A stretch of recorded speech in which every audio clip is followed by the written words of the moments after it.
every day we go in there, we decide what we can and can't do, and really want to give them an opportunity to go out and just showcase their talent and not make mistakes because of thinking or overthinking. So, every day I just kind of just evaluate, just the attitude, the kind of morale in the group, and then, their execution on the field. Because again, they're young. A lot of these guys haven't even been through a fall semester yet. So going to school, all the different, noise out there, and it's really trying to.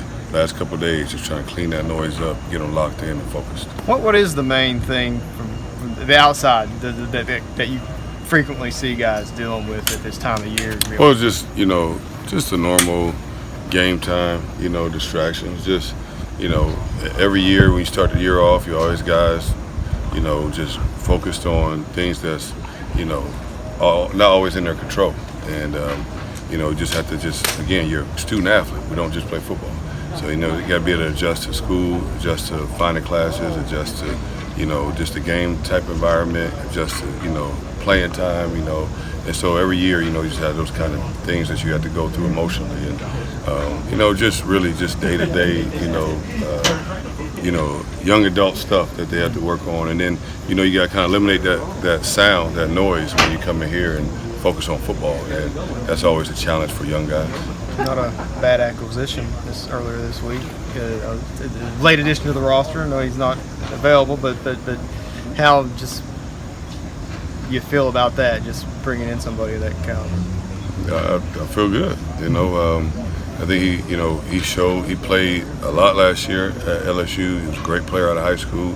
He's a young man that's versatile. He can play a lot of different positions. Very physical.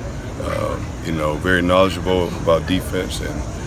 We're really just focusing right now on just our relationship, continue to build him up as a man and give him opportunity to do well in school, and that's what we want to focus on. And then when he gets out here on the field, give our guys a great look and start building on some leadership and accountability.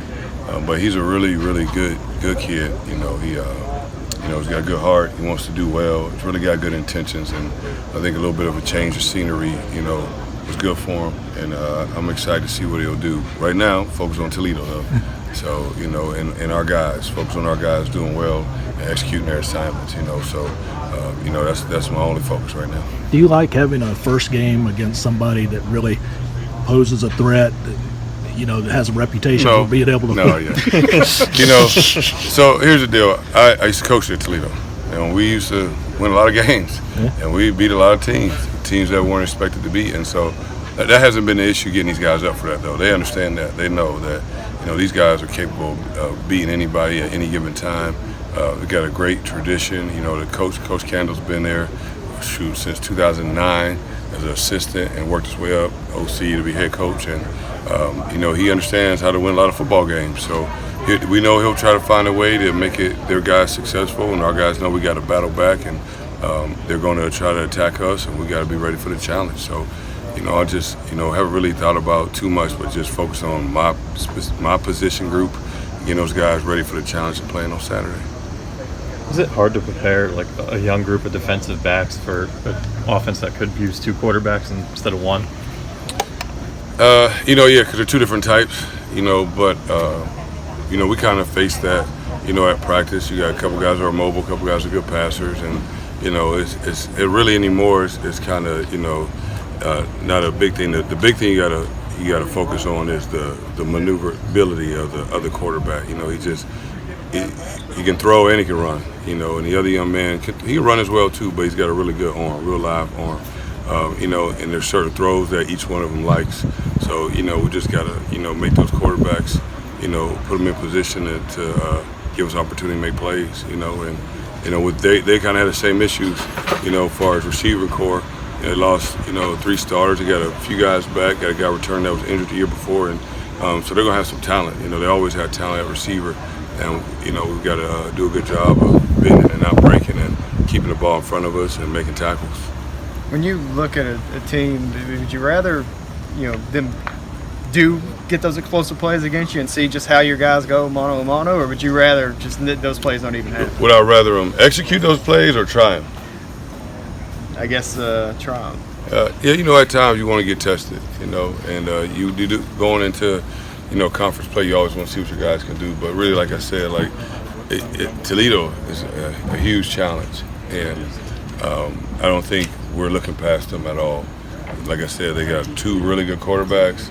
They got 2 really good running backs. The offensive line, the offensive line coach will know very well. They'll do a good job of piecing it together, getting those guys motivated to play. And like I said, Coach Candle is a receiver coach by trade. He's just like Coach Stoops, DB coach. So we're young on both ends, but we're gonna have some talent out there, and we got to find who's gonna make plays and be consistent. And like I tell our guys, we got to be tough. We got to weather the storm. We're gonna make a few plays. We got to make more. 1 or 2 more. Sorry. And that's it. 1 or 2 more. Got to get him to meetings. So. Cedric was telling us that these guys have an opportunity in your secondary to kind of write their own story, that nobody really knew who Mike Edwards and Lonnie Johnson and those guys, Derek Beatty, were, and he sees it as an opportunity to become kind of the next line of stars. Yeah, those guys were, really good players in college and as well in high school as well. I know Darius West and Mike Edwards, and Chris, all those guys, Lonnie. They had a lot of offers. Really talented players.